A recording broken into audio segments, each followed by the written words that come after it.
The Battle of the Atlantic. A titanic struggle, a life-or-death duel between nations. Control of the sea lanes meant survival.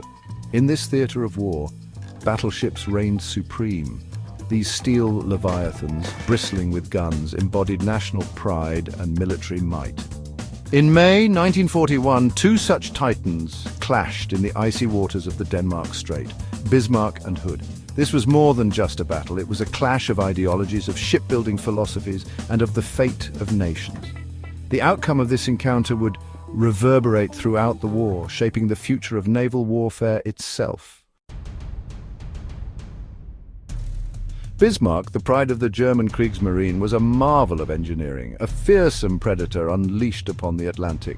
Armed with 15-inch guns and shielded by thick armor, she was the epitome of German naval power. Fast, powerful, and seemingly invincible. Her mission to wreak havoc on Allied shipping. Facing her was HMS Hood, a battle cruiser of the Royal Navy, a veteran of World War I. Hood was a symbol of British naval dominance, sleek and powerful. While not as heavily armoured as Bismarck, she was faster and boasted 8 15-inch guns. The stage was set for a clash of titans. Both ships carried the hopes and fears of their nations, their crews prepared for a fight to the death. The tension was palpable.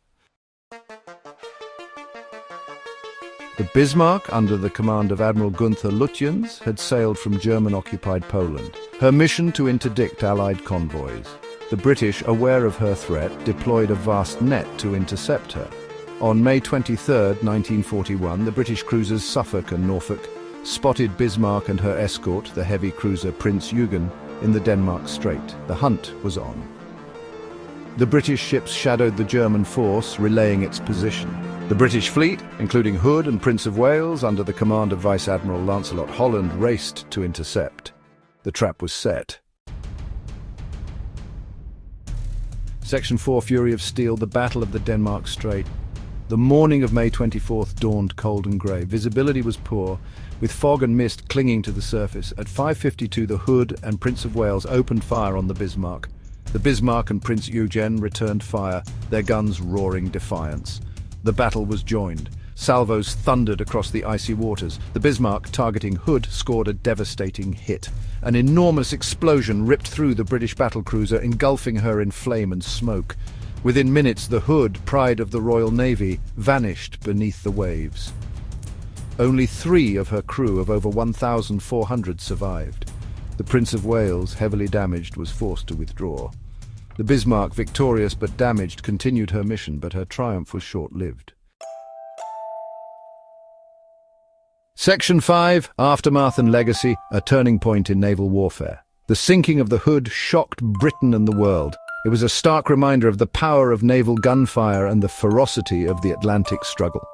The Royal Navy, thirsting for revenge, hunted down the Bismarck. 3 days later, on May 27, 1941, Bismarck, crippled by air attacks, was sunk by British battleships.